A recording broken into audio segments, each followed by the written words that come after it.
Hey guys, so earlier today I went and saw another double feature.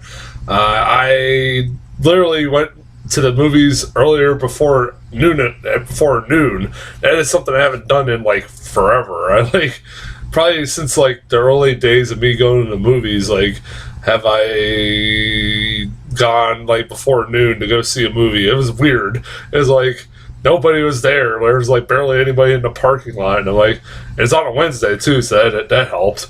But yeah, I was like, this is so weird. But the movie I wanted to go see, JoJo Rabbit, but the only show times it had were at 11:40 and 6 o'clock. So I was like, I had really no other option other than on my day off to go see it early in the morning or try to go see it later in the afternoon. But it's like I wanted to try to kill two birds with one stone and try to see both movies that came out last week that I hadn't seen yet, and just get it over with. That's what I figured. So like I said, the first movie I went and saw was JoJo Rabbit. I know I'm late in the game reviewing this, but again, I don't know why, but my movie theater took forever to put this movie out in the theaters. I don't know why, it just did. It happens a lot of times with like a lot of indie movies. They get like an Oscar buzz or get Oscar nominations. They wait until they get the nominations or get the buzz till they put them out in the theaters. So that's what happened with this one. I've been wanting to see this movie. I just hadn't got a chance or had the resources to go see it. Unfortunately, it doesn't look like I'm going to be getting Parasite either. So I don't think we're getting that anytime soon, which sucks. But whatever. I do want to see that. But again, it's the way it is. But anyways, JoJo Rabbit. This movie, it was on my radar like long time ago. I remember hearing the concept of this movie and just like going, well, that's unique. And even seeing the trailers for this movie and going, well, that's unique. Definitely unique. I've never seen anything like that. That's going to be one of those. It's going to either people are going to love or a lot of people are going to hate too. And apparently it seems I'm pretty much correct on that. There's a lot of, even though this movie's getting great reviews, it's kind of divisive. But even among critics, it's kind of divisive. But for the most part, everybody's loved it. But there are people that have kind of not been a fan of it and some of the themes it's had. But, I was like, it looks like it could be a lot of fun. It looks different than anything I've seen before, especially in this genre. So, I mean, yeah. It's like you got my curiosity with this movie. And, yeah, I actually really enjoyed the hell out of this movie. It's a movie that, the more I sat and thought about it after it was over, the more I loved it more and more. It's a goddamn fun little film. It's a fun little coming of age story that's could be very funny, but also very dramatic and very serious at times. Like, oh boy, it doesn't shy away from the serious subject matter it's portraying at all. If you're worried about that, no, don't worry, it does. I really enjoyed the hell out of this movie. I thought the acting was really was great. I thought the little kid was really good, and it played JoJo Rabbit, or JoJo, who's this kid who is a Hitler Youth in World War II Germany, who he just blindly believes everything the Nazi Party tells him. Like a lot of grown-ups, unfortunately, nowadays. But obviously, there's the allegory there between what's going on in Nazi Germany and also Trump followers. I'm sure you could make the allegory right there, but I know I'm gonna get so much shit for saying that, but it's true. There are people that just blindly believe everything that a politician or a party will tell them, no matter fucking what, even if it's against their own beliefs. He's a kid, but he's also a kid who is blindly believing this stuff because he wants to belong in a group, and he's a 10-year-old kid. He don't know what really what really is going on with this party. He just blindly believes it, and he wants just so he can belong with some kids of his own, and he wants to feel important, even though he's only 10 years old. And like you've seen in the trailers, he also has a best friend who just happens to be an imaginary friend version of Hitler, who's just this happy-go-lucky version of Hitler, played by Taika Waititi, who is really fucking awesome in this movie. I cannot deny, like, the chemistry, some of the best stuff in this movie, I can't believe I'm saying it, is between Taika Waititi and this little kid as Hitler, as his, kind of like his guide through all this weird shit that he's going on in his life. And it's like, it is kind of fun to watch. It has some of the most amusing parts of this movie are with Hitler and this kid. It's just, that's a weird fucking sentence to say, but it's true. You also got people like Sam Rockwell, who's like this general who's in the Nazi army that is training little Hitler youth kids to beginning to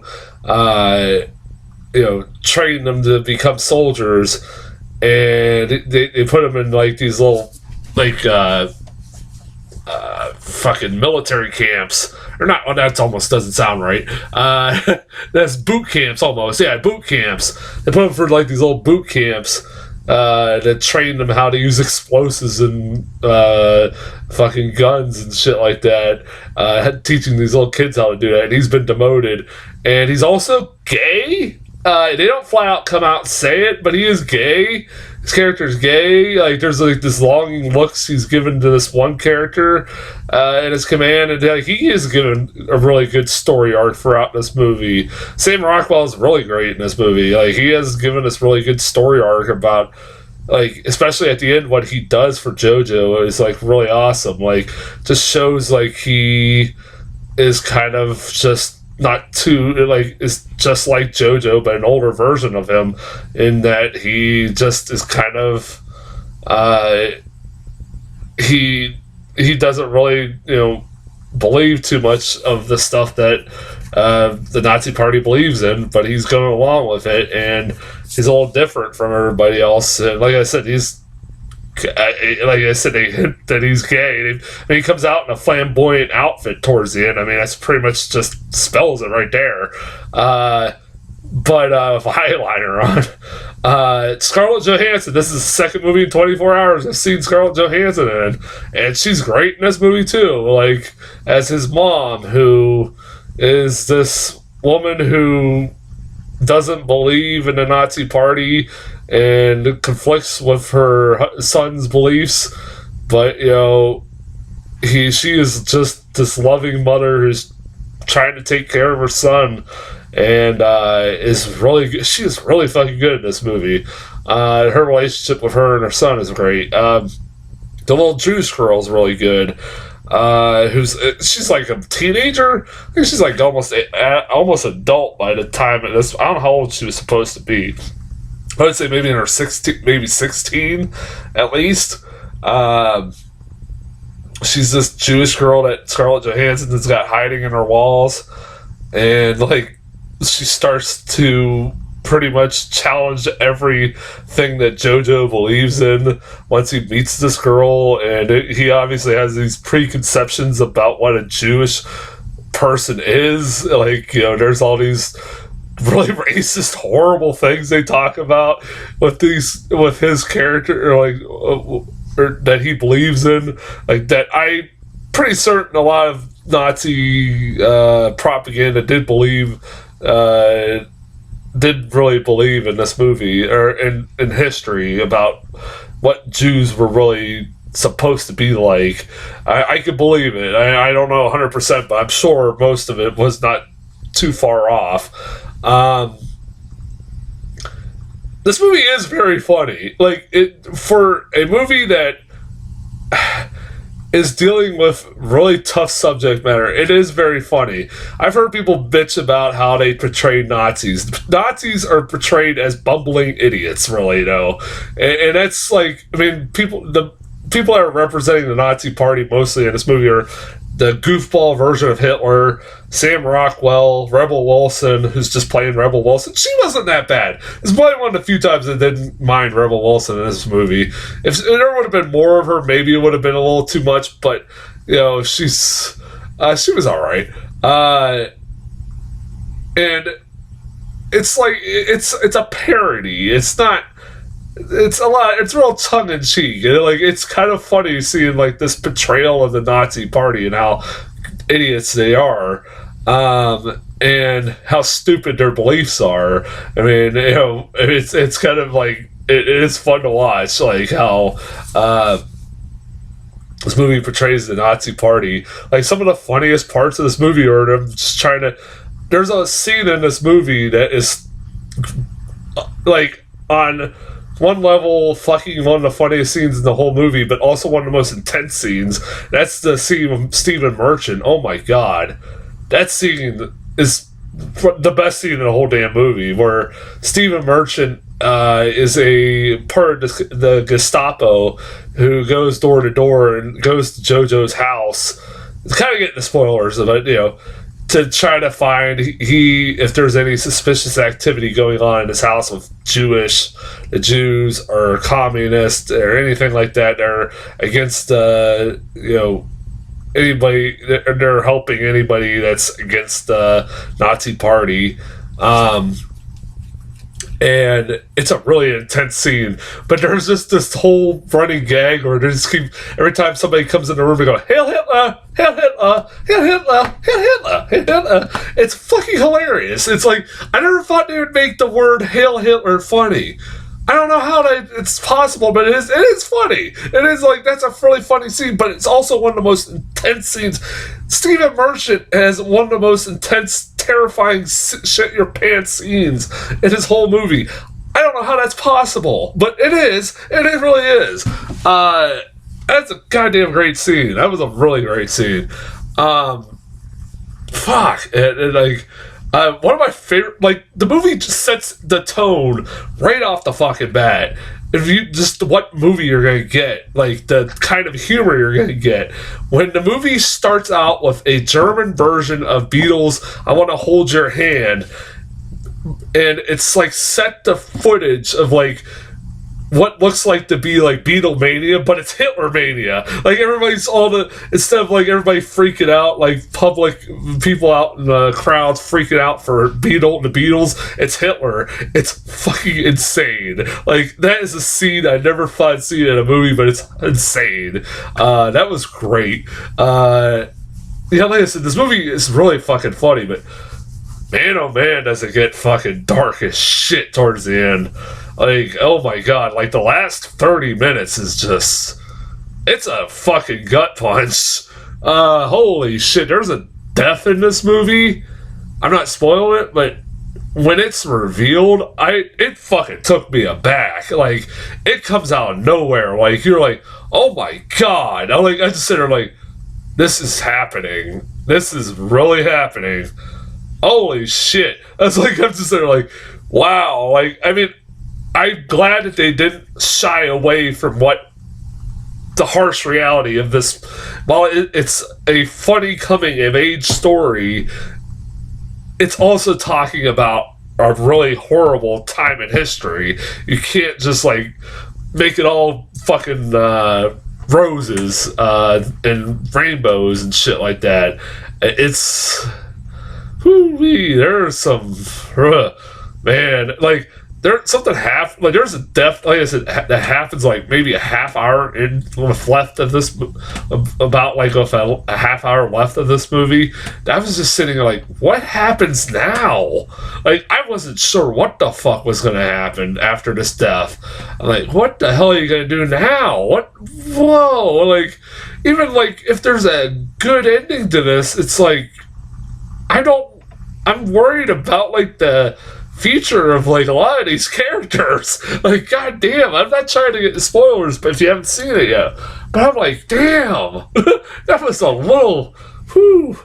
Hell, the movie ends with like war carnage. There's a lot of war carnage in this movie. Hell, towards the end, Hitler, even the imaginary friendly version of Hitler, becomes this crazy person like Hitler did back in like probably towards the end of his life. It's really great, and like it has a satisfying ending with that character, like what happens with him and JoJo. I love that fucking ending, like that payoff to that storyline. It was really great. But yeah, I fucking really like this movie. It's different. The biggest reason I love this movie is because I am like burned out. Up to this point, I've been burned out on like World War II Holocaust movies because there's way too many of them. I understand it's an important part of our history, but you can't. What else can you tell? What other stories can you tell that hasn't been told already? We've seen them over and over and over again. Like, it's been done to death. And when stuff like this comes along that is like kind of refreshing and new take on it, I love it. Like, it's not insulting really to. I didn't feel like this movie was insulting to people that have survived the Holocaust, or people that have survived all the atrocities that happened in World War II Germany. It's a goddamn. I really enjoyed the hell out of this movie. It doesn't, like I said, it doesn't shy away from the horrible things that happened. I really enjoyed the hell out of this movie. I really recommend it. Go check it out if you haven't seen it. I think it's leaving my theater within the next day or so. But I think it's going on DVD or Blu-ray here shortly. So if you haven't seen it, go check it out on Blu-ray or DVD. Check it out, definitely. Trailers, I only got one new trailer in front of both. I got Downhill. It's a comedy with Will Ferrell and Julia Louis-Dreyfus, where they're a family that go on a ski resort and they kind of almost go for a life-death situation, and they're like having a bad. They have a lot of family issues and stuff like that, and it's a little bit more of a subtle comedic performance from Will Ferrell, so that's kind of nice. So, it doesn't look bad. It doesn't look great. It doesn't look like anything I'd really jump to go see, but if it comes out, I'm sure I'll be seeing it. It's got a good cast, so I mean, yeah, it looks all right. That's as far as trailers go. I do got one more review to do, and until then, I'll talk to you guys later.